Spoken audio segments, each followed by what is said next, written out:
नमस्कार, मैं निशी कश्यप, आवाज इंडिया टुडे देख रहे हैं आप। आइए रुक कर लेते हैं देश की बड़ी खबरों की ओर। देश में आज कई ऐतिहासिक फैसले और उपलब्धियां दर्ज की गई, जिनमें सबसे महत्वपूर्ण संसद द्वारा अमरावती को आंध्र प्रदेश की स्थायी राजधानी घोषित करना है, जिससे राज्य में विकास और सरकारी कामकाज को नई गति मिलेगी। डिजिटल इंडिया की सफलता का प्रमाण देते हुए यूपीआई ट्रांजैक्शन ने मार्च 2026 में 22.64 बिलियन का विश्व रिकॉर्ड बनाया है, जो देश की अर्थव्यवस्था में डिजिटल पैठ को दर्शाता है। बता दें कि अंतरिक्ष के क्षेत्र में भारत का गगनयान मिशन निर्णायक मोड पर है, जहां चारों अंतरिक्ष यात्रियों ने ट्रेनिंग पूरी कर ली है और दिसंबर 2026 में भारत इंसानों को अंतरिक्ष में भेजने वाला चौथा देश बनने की राह पर है। इसके अलावा राजनीतिक में बड़े बदलाव के संकेत देते हुए 16 अप्रैल से शुरू हो रहे विशेष सत्र में महिला आरक्षण बिल पर चर्चा होगी, जिसका लक्ष्य 33% सीटें आरक्षित करना है। बता दें कि आत्मनिर्भरता की ओर बढ़ते हुए प्रधानमंत्री ने 19,744 करोड़ रुपए के ग्रीन हाइड्रोजन मिशन का उद्घाटन किया है। वहीं रक्षा क्षेत्र में भारत ने 38,424 करोड़ के डिफेंस एयरपोर्ट के साथ मेड इन इंडिया की ताकत को वैश्विक स्तर पर साबित किया है। आम जनता के लिए राहत की बात यह है कि सरकार ने स्मार्ट मीटर लगवाना पूरी तरह वैकल्पिक कर दिया है, जिससे प्रीपेड मीटर की मजबूरी का भ्रम दूर हुआ है। परिवहन के क्षेत्र में बुलेट ट्रेन प्रोजेक्ट की मार्च 2027 की नई डेडलाइन तय की गई है, जो सफर की रफ्तार बदल देगी। प्रशासन में सुधार के लिए अधिकारियों हेतु कर्मचारी साधना सप्ताह की शुरुआत की गई है, ताकि सरकारी सेवाओं में पारदर्शिता आए। अंत में सामाजिक सुरक्षा को प्राथमिकता देते हुए सुप्रीम कोर्ट ने हर जिले में बाल संरक्षण समितियां बनाने के सख्त निर्देश दिए हैं,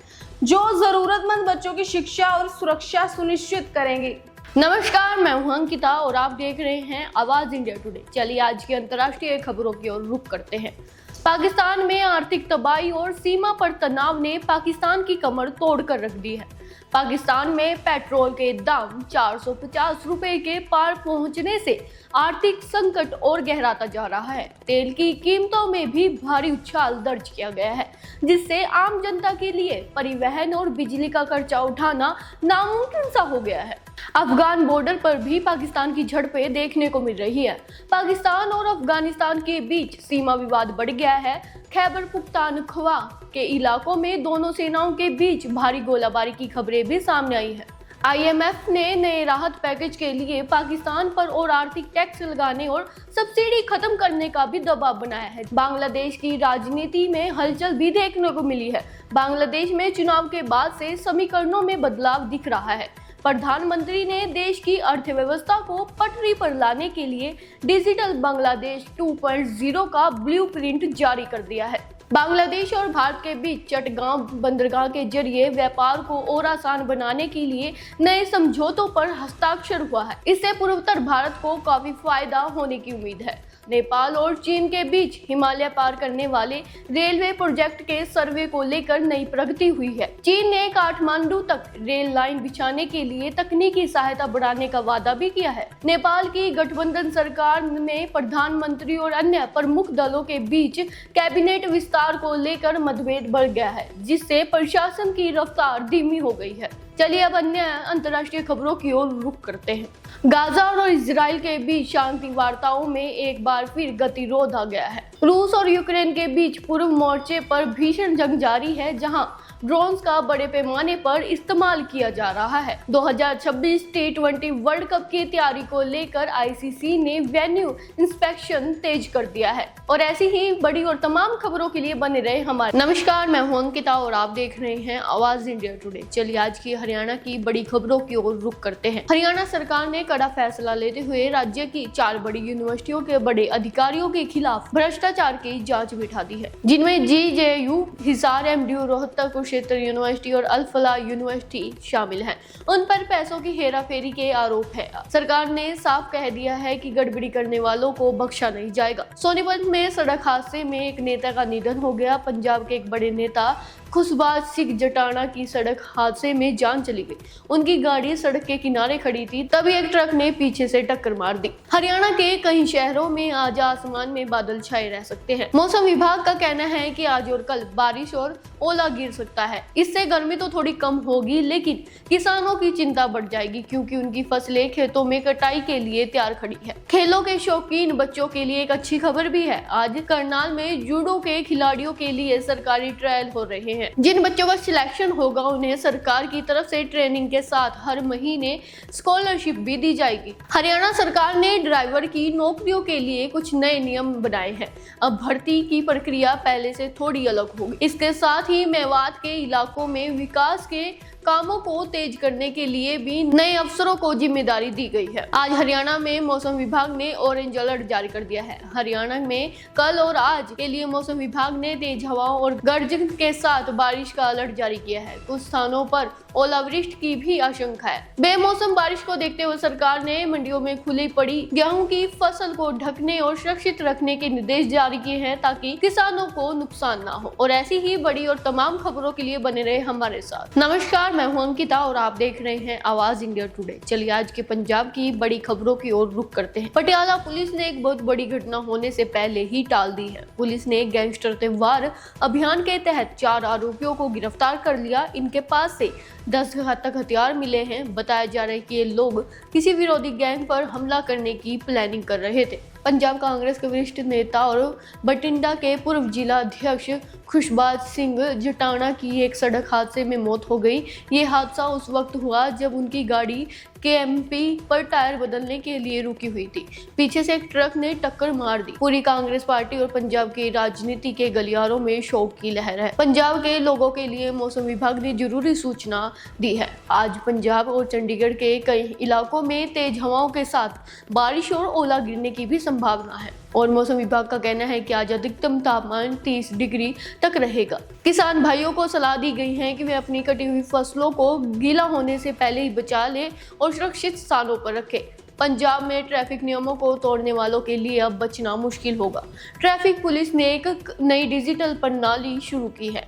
अब ई चालान सीधा वीडियो सबूत के साथ जारी किया जाएगा। अगर किसी ने पुराने चालान नहीं भरे हैं तो सड़क पर चेकिंग के दौरान उसकी गाड़ी जब्त कर ली जाएगी। पंजाब सरकार ने साफ किया है कि 300 यूनिट मुफ्त बिजली की योजना जारी रहेगी। गर्मियों की शुरुआत को देखते हुए पावरकॉम विभाग को आदेश दिए गए हैं कि ट्रांसफार्मर खराब होने पर उन्हें 24 घंटे के भीतर बदलना जाएगा ताकि किसान और आम जनता को परेशानी का सामना ना करना पड़े। अमृतसर के श्री गुरु रामदास जी के इंटरनेशनल एयरपोर्ट से आज 2 नई अंतर्राष्ट्रीय उड़ानों की घोषणा हुई है। अब पंजाब से कनाडा और ऑस्ट्रेलिया जाने वाले यात्रियों के लिए दिल्ली जाने की जरूरत नहीं होगी क्योंकि अमृतसर से सीधा उड़ाने की संख्या बढ़ा दी गई है। शिक्षा विभाग ने पंजाब के सरकारी और प्राइवेट स्कूलों के लिए नया नोटिस जारी किया है। बढ़ते तापमान और लू की संभावना को देखते हुए मई के आखिरी हफ्ते में छुट्टी करने की तैयारी है। फिलहाल स्कूलों का समय 8 बजे से दोपहर 2 बजे तक रखा गया है। तरनतारन और अमृतसर के बॉर्डर इलाके में आज सुबह बीएसएफ और पंजाब पुलिस ने मिलकर एक बड़ा सर्च ऑपरेशन शुरू किया। ड्रोन के जरिए गिराई गई 5 किलो हीरोइन बरामद की गई है। पुलिस अब उन स्थानीय लोगों की तलाश कर रही है जो इस खेप को उठाने वाले थे। पंजाब के सबसे बड़े औद्योगिक शहर लुधियाना में ट्रैफिक जाम की समस्या को सुलझाने के लिए 3 नए फ्लाईओवर का काम आज से तेज किया जाएगा। प्रशासन का लक्ष्य है कि मानसून आने से पहले ही मुख्य सड़कों पर काम पूरा कर लिया जाए ताकि जल भराव की समस्या पैदा ना हो। और ऐसी ही बड़ी और तमाम खबरों के लिए बने रहें आवाज इंडिया के साथ। नमस्कार, मैं हूं अंकिता और आप देख रहे हैं आवाज इंडिया टुडे। चलिए आज की राजस्थान की बड़ी खबरों की ओर रुख करते हैं। राजस्थान के कई जिलों में आज सुबह से ही मौसम बदला हुआ है। जैसलमेर, नागौर और बीकानेर में तेज हवाओं के साथ भारी ओलावृष्टि भी हुई है जिससे जमीन सफेद पड़ गई है। मौसम विभाग ने जयपुर और जोधपुर सहित 8 जिलों में ऑरेंज अलर्ट भी जारी कर दिया है और धूल भरी आंधी चलने की भी आशंका जताई जा रही है। बेमौसम बारिश और ओला गिरने से खेतों में खड़ी गेहूं और चने की फसलों को काफी नुकसान पहुंचा है। राज्य सरकार ने सभी जिला कलेक्टर को इसके आदेश दिए हैं कि वे जल्द से जल्द खराब फसलों का जायजा लें ताकि प्रभावित किसानों को मुआवजा मिल सके। राजस्थान सरकार ने स्वास्थ्य सेवाओं को बेहतर बनाने के लिए एक बड़ा कदम उठाया है।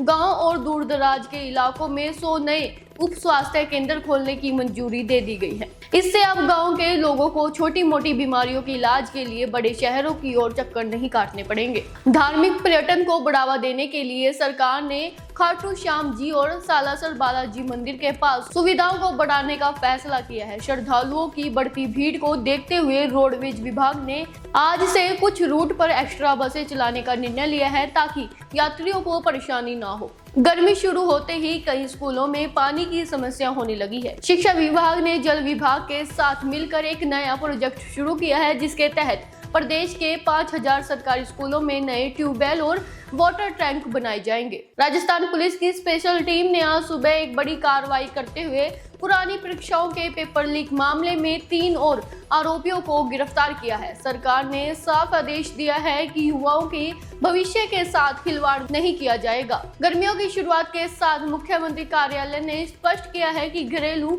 उपभोक्ताओं को मिलने वाली मुफ्त बिजली और सब्सिडी की योजना पहले की तरह चलती रहेगी। बिजली विभाग को निर्देश दिए गए हैं कि ग्रामीण इलाकों में फॉल्ट होने पर उसे 4 घंटे के भीतर ठीक किया जाए।